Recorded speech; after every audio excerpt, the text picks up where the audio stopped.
لیکن جو صرف اسٹوڈنٹ کے طور پر آ رہے ہیں وہ نہیں جانتے. میرا نام پاسٹر داؤد ہے اور چرچ میں بیبلیکل فیتھ چرچ میں خدمت کرنے کے ساتھ خدا نے یہ فضل دیا ہے کہ میں یہاں پر کلاس بھی بائبل کلاس لیتا ہوں اور یہ تقریباً 2 سال سے ایسا میرے لیے ممکن ہوا. تو آپ میں سے جو لاسٹ میں نے 2 کلاسز لی ہیں فرسٹ ایئر کی، آپ کو یاد ہے کہ میں نے کون سا ٹاپک اسٹارٹ کیا ہے آپ کے ساتھ؟ ڈسائپلشپ. ٹھیک ہے. کوئی ایسا آپ میں نیو اسٹوڈنٹ ہے جس نے یہ 2 لیکچر اٹینڈ نہیں کیے؟ آپ فرسٹ ٹائم اٹینڈ کر رہے ہیں جی. اور کوئی آپ میں سے؟ آپ سب نے اٹینڈ کیے ہیں؟ آپ نے ایک کیا ہے. اچھا چلیں کوئی بات نہیں، ہم تھوڑی سی ریویژن کریں گے. شاگردیت کے بارے میں ہم نے سیکھنا ہے. شاگردیت کو انگلش میں کہتے ہیں ڈسائپلشپ. ڈسائپل جو ورڈ ہے یہ ڈسپلن سے نکلا ہے. کہاں سے نکلا ہے؟ ڈسپلن کا مطلب آپ سب کو پتہ ہے. اگر تو آپ ڈسپلن رہنا جانتے ہیں تو پھر آپ کو ڈسپلن کا مطلب بھی پتہ ہوگا. کیا مطلب ہے ڈسپلن کا مطلب؟ کیا؟ تمیز، تہذیب اور اپنے آپ کو منظم کرنا، اپنے آپ کو طور طریقے سے چلانا. ٹھیک ہے. ڈسپلن ہونا، منظم ہونا، انتظام کرنا، بہترین انتظام کے ساتھ چلنا. اور ڈسائپل کا مطلب کیا ہے؟ شاگرد. ڈسائپل جو ڈسپلن کے ساتھ چلے. ڈسائپل وہ ہے جو جس کا شاگرد ہے اپنے استاد کے نقش قدم پر چلے، اس کو ہم ڈسائپل کہتے ہیں. آپ دنیا کے شاگردوں سے بھی واقف ہیں اور آپ یسوع کے شاگردوں کو بھی جانتے ہیں. آمین. سو ایک استاد اگر بہت کچھ سیکھ لیتا ہے تو پھر بھی وہ اپنے استاد سے بڑا نہیں ہو سکتا. پرفیکٹ بھی ہونا چاہے تو وہ زیادہ سے زیادہ اپنے استاد جیسا بنے گا. آمین. تو ہم نے شاگردیت کے بارے میں سیکھا تھا پچھلی 2 کلاسوں میں. شاگردیت کیا ہوتی ہے، شاگرد کون ہوتا ہے اور شاگرد کا کام کیا ہے، شاگرد کام کیا کرتا ہے. یہ ساری باتیں ہم نے پچھلی کلاس میں سیکھ لی تھی. تو جو ایبسنٹ تھے یا جنہوں نے یہ فرسٹ ٹائم دیکھنا ہے، کلاس اٹینڈ کی ہے، ان کے لیے میں گائیڈ کروں گا. سب سے پہلے آپ نے کوشچن نوٹ کیا تھا شاگردیت کیا ہے. شاگردیت کیا ہے؟ کوئی بھی اولڈ اسٹوڈنٹ جنہوں نے کلاس اٹینڈ کی تھی وہ بتا سکتے ہیں. اس کا آنسر پرانے نوٹس بند کر دیں، جو کچھ آپ کے دماغ میں ہے صرف وہ بتائیں. یسوع کا پیروکار تو ہے نا شاگرد. شاگرد کون ہے؟ میں پوچھ رہا ہوں شاگردیت کیا ہے؟ What is ڈسائپلشپ؟ شاگردیت کا عمل کیا ہے؟ یہ بھی آپ اس طریقے سے بھی پوچھ سکتے ہیں، بتا سکتے ہیں. یسوع کے پیچھے چلنے کا عمل، یسوع کی پیروی کرنے کا عمل، شاگرد بننا اور دوسروں کو شاگرد بنانا، یہ عمل جو ہے شاگردیت کہلاتا ہے. خود بھی شاگرد بننا اور دوسروں کو بھی شاگرد بنانا. اور اس کی ایک اور ڈیفینیشن ہے. اس کی دوسری ڈیفینیشن یہ ہے کہ دوسروں کے ساتھ دانستہ طور پر بھلائی کرنا. کیا کرنا؟ بھلائی کرنا، جانتے بوجھتے ہوئے کہ آپ کا یہ عمل ان کی زندگی میں کیا تبدیلی لے کر آئے گا. کسی کے ساتھ روحانی بھلائی کرنا. عام طور پر جو ہم بھلائیاں کرتے ہیں نا وہ دنیاوی ہیں. روپے پیسے میں کسی کی مدد کر دی، آپ سمجھتے میں نے بڑا نیکی کا کام کیا. کسی کو سڑک پار کرا دی، آپ سمجھتے ہیں کہ میں نے آج بڑا نیکی کا کام کیا ہے. اور بھی اس طرح کی دنیاوی نیکیاں بہت ہیں. لیکن اصل جو بھلائی ہے، جو بائبلی بھلائی ہے، وہ یہ ہے کہ آپ خود بھی شاگرد بنے اور لوگوں کو بھی شاگرد بنانے میں ان کی مدد کریں، ان کے ساتھ بھلائی کریں. یہ ہے روحانی بھلائی، روحانی نیکی. ٹھیک ہے، باقی تمام نیکیاں ہیں وہ اخلاقی ہیں، وہ آپ کے اخلاقی کردار کو ظاہر کرتی ہیں. لیکن آپ کے اندر جو روحانی جذبہ ہے وہ خاص طور پر لوگوں کو شاگرد بنانے کا عمل ہے. پہلے نمبر پر خود بننا ہے، کیونکہ خدا کا بندہ پولس فرماتا ہے اوروں میں منادی کر کے، اگر میں خود نامقبول ٹھہروں تو مجھے کیا فائدہ؟ کوئی فائدہ نہیں. اگر آپ اوروں کو شاگرد بنانے کی کوشش کریں، کلام کی باتیں سنائیں، وہ باتیں بتائیں جن سے وہ خداوند یسوع کی پیروی کرنا شروع ہو جائیں، اور خود آپ فالو نہ کریں، تو اس کا کوئی فائدہ نہیں. پہلے آپ نے سیلفش بننا ہے. کتنے لوگ یہاں پر سیلفش ہیں؟ جو زندگی کے معاملات میں سیلفش ہیں؟ کوئی ہاتھ نہیں، جرت نہیں کر رہا کوئی. ہم سب کسی نہ کسی ایریا میں سیلفش ہو سکتے ہیں، because we are not perfect. ہم ابھی کامل نہیں ہیں. ہم کاملیت کے درجوں میں درجہ بدرجہ بڑھتے جا رہے ہیں. ہم کامل کب ہوں گے؟ ہم کامل کب ہوں گے؟ جب کامل کرنے والا آئے گا. آمین. کامل کرنے والا جب آئے گا، پہلا کرنتھیوں 13واں باب اس کی پہلی آیت سے 13ویں آیت کے درمیان میں یہ لکھا ہے، پولس رسول فرماتا ہے کہ ہم تب کامل ہوں گے جب کامل کرنے والا ہمیں کامل کرنے کے لیے آئے گا. تو ابھی ہم کیا کر رہے ہیں؟ درجہ بدرجہ کاملیت میں بڑھ رہے ہیں. تو اس لیے آپ دلیری کے ساتھ کہہ سکتے ہیں کہ میں سیلفش ہوں. کہہ دیں جی آپ سیلفش ہیں. اگر آپ بدنی طور پر نہیں، مالی طور پر نہیں، لوگوں کی مدد کرتے ہیں، بہن بھائیوں کے ساتھ پیار اور محبت سے رہتے ہیں اور اپنی چیزوں کو شیئر کرتے ہیں، تو پھر آپ سیلفش نہیں ہیں. لیکن اگر آپ کسی کے ساتھ روحانی بھلائی نہیں نہ کر رہے، اگر آپ کسی کو شاگردیت میں لانے کی کوشش نہیں کرتے، تو پھر بھی آپ سیلفش ہیں. ٹھیک ہے؟ تو اپنے آپ کو سیلفش کہنے میں آپ ہیزیٹیشن فیل نہ کریں. ضرور کسی نہ کسی ایریا میں آپ کمزور ہو سکتے ہیں. آمین. کیونکہ ہم انسان ہیں نا. We are followers. ہم فالوئنگ کر رہے ہیں دا پرفیکٹ ون کی، وہ جو اکیلا پرفیکٹ ہے، کامل ہے، اور ایک دن وہ اپنے ساتھ ہمیں بھی کامل بنا لے گا. آمین. سو شاگردیت کے بارے میں آپ نے جانا. شاگرد کون ہے؟ جو یسوع کے پیچھے چلتا ہے، اس کی پیروی کرتا ہے، اس کے حکموں پر عمل کرتا ہے. جیسے اس نے زندگی بسر کی ویسے ہی وہ زندگی بسر کرنے کی کوشش کرتا ہے. یسوع کی زندگی سے تو آپ واقف ہیں نا. کیا وہ کسی بادشاہ کے گھر میں پیدا ہوا؟ ایک غریب گھرانے میں پیدا ہوا. اگر وہ چاہتا تو آسمان اور زمین کا کل اختیار اس کے پاس تھا، وہ کسی بھی بادشاہ کے گھر میں پیدا ہو سکتا تھا. لیکن اس نے کیا ضروری سمجھا؟ روٹ لیول سے تبدیلی لانا. آج اگر پاکستان تبدیل نہیں نہ ہو رہا، تو جب تک ایک ریڑھی پر فروٹ بیچنے والا تبدیل نہیں نہ ہوگا، ایک پھیری والا تبدیل نہیں نہ ہوگا، تو بڑے سیاستدانوں کو بھی تبدیل نہیں کیا جا سکتا. تو خداوند یسوع غریب بن کر آئے. اس نے اپنے آپ کو پست کر دیا تاکہ ہم جو پست تھے ہمیں اپ لفٹ کر سکے. آمین.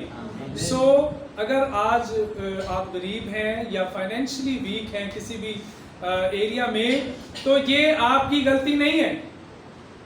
یہ سمجھ لیں، اگر وہ خدا کا جو دنیا کا امیر ترین شخص ہے نا، اس کا نام ایک وقت تھا کہ وہ امیر ترین تھا، اب اس کی جگہ پر ایک اور آ گیا، بل گیٹس. بل گیٹس ایک وقت تھا کہ وہ سب سے امیر تھا. اب کون ہے کسی کو پتا ہے؟ جیف بیزوس، ایمیزون کمپنی کا مالک. ایمیزون کمپنی کا سنا ہوگا آپ نے، آپ کے ملک میں اور پوری دنیا میں ان کا بزنس چل رہا ہے. اس وقت وہ سب سے امیر ترین شخص ہے. لیکن میں آپ کو بل گیٹس کی بات بتاؤں، وہ کہتا ہے کہ اگر آپ غریب پیدا ہوئے ہیں تو آپ کا اس میں کوئی قصور نہیں، لیکن اگر آپ غریب ہی مر جاتے ہیں تو پھر آپ کا قصور ہے، کہ آپ نے کوشش ہی نہیں کی امیر ہونے کی۔ امثال کی کتاب میں لکھا ہے کہ خدا کی جو برکت ہے وہ دولت بخشتی ہے، خدا کی برکت۔ دنیا بہت سے ذرائع استعمال کرتی ہے دولت کمانے کے، رانگ ریسورسز، لیکن جو خدا کی برکت سے دولت ملتی ہے وہ اس میں دکھ شامل نہیں کرتا، اس میں دکھ شامل نہیں ہوں گے۔ لیکن دنیا کی دولت جو ہے، جو بے ایمانی کی دولت ہے اور کرپشن کی دولت ہے، اس میں بہت مصیبتیں ہیں۔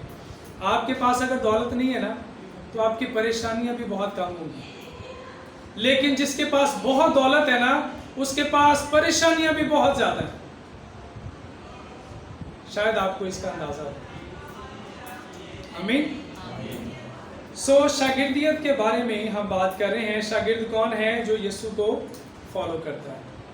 تو یسوع کو کسی بھی آپ حالت میں ہیں، غریب ہیں، امیر ہیں، ویل ہیں اور میڈیوکر ہیں، کسی بھی طرح کی سچویشن ہے آپ کے گھرانے میں، آپ یسوع کو فالو کر سکتے ہیں۔ اور یسوع کو ہر حال میں فالو کرنا ہی شاگردیت ہے، اور وہی شاگرد ہو سکتا ہے جو خود بھی شاگرد بنتا ہے اور دوسروں کو بھی شاگرد بناتا ہے۔ یہ اس سلیبس کا جس کو مارک ڈیور نے لکھا ہے، یہ اس کی بک ہے جس کو ہم اسٹڈی کر رہے ہیں، مارک ڈیور، ٹھیک ہے، اور اس کا ترجمہ کیا ہے فضا نسیم، جی فضا نسیم ہے، خدا کی خادمہ، انہوں نے اس کا ترجمہ کیا ہے، اور بڑی خوبصورت شاگردیت کے بارے میں یہ بک ہے۔ اس میں سے ہم سیکھ رہے ہیں شاگردیت کے بارے میں۔ آج ہم نے چیپٹر نمبر 1 سٹارٹ کرنا ہے، لیکن تھوڑا سا میں اور بیان کر دوں۔ شاگرد کیوں بنائیں، ایک ٹاپک یہ بھی تھا، شاگرد کیوں بنائیں، شاگردیت کیا ہے، شاگرد کون ہے، اور تیسرے نمبر پر تھا شاگرد کیوں بنائیں، ایسی کیا ضرورت ہے کہ ہم شاگرد بنائیں۔ اگر ہم خود ہی شاگرد بس بنے رہیں، یسوع کو فالو کرتے رہیں، کیا یہ کافی نہیں ہے؟ کیوں شاگرد بنائیں، شاگرد بنانا کیوں ضروری ہے؟ خداوند یسوع نے متی کی انجیل میں ہمیں کیا حکم دیا ہے؟ 28ویں باب کی 18 سے 19 آیت میں کیا لکھا ہے؟ یسوع نے پاس آ کر ان سے باتیں کی اور ان سے کہا کہ آسمان اور زمین کا کل اختیار مجھے دیا گیا ہے، بس تم جاؤ اور سب قوموں کو شاگرد بناؤ، اور ان کو باپ اور بیٹے اور روح القدس کے نام سے بپتسمہ دو، اور ان کو یہ تعلیم دو کہ ان سب باتوں پر عمل کریں جن کا میں نے تم کو حکم دیا ہے۔ یہ شاگردیت کے بارے میں ہمیں حوالہ ملتا ہے، اور اس میں 2 باتیں ہم نے دیکھی تھی کہ شاگرد کیوں بنائیں۔ پہلی بات، خدا کی محبت ہمیں ایسا کرنے پر مجبور کرتی ہے۔ خدا کی محبت اگر ہمارے اندر ہے نا، تو اگر ہم خود بچے ہیں، شاگرد جو ہیں وہ جب یسوع کو قبول کر لیتے ہیں تو وہ یسوع کو اپنا شخصی نجات دہندہ قبول کرتے ہیں، اور جب ہم شخصی نجات دہندہ اس کو پرسنل سیویئر قبول کر لیتے ہیں تو اس کا مطلب ہے کہ ہم نجات پا لیتے ہیں۔ آمین، ہمیں نجات مل گئی، جس نے یسوع کو پا لیا اس نے نجات کو پا لیا۔ آمین، کیونکہ وہ ہمارا شخصی نجات دہندہ ہے۔ تو اگر ہمارے اندر خدا کی محبت ہوگی تو تب ہی اس محبت کا اظہار ہم دوسروں سے کریں گے۔ اور میں نے 2 حکموں کا ذکر بھی کیا تھا۔ پہلا حکم خدا سے محبت رکھنا، سارے دل، ساری جان، ساری عقل، ساری طاقت سے، اور دوسرا حکم اس کی مانند، دوسرا حکم اس کی مانند کیا ہے؟ کہ اپنے پڑوسی سے اپنی مانند محبت رکھ۔ اگر آپ کے اندر خدا کی محبت ہوگی تو آپ خود بھی شاگرد بنے رہیں گے اور دوسروں کو بھی آپ شاگردیت کے دائرے میں لے کر آنے کی پوری کوشش کریں گے۔ آمین، محبت۔ اور دوسرے نمبر پر فرما برداری۔ اگر آپ کے اندر فرما برداری ہے اپنے استاد کی،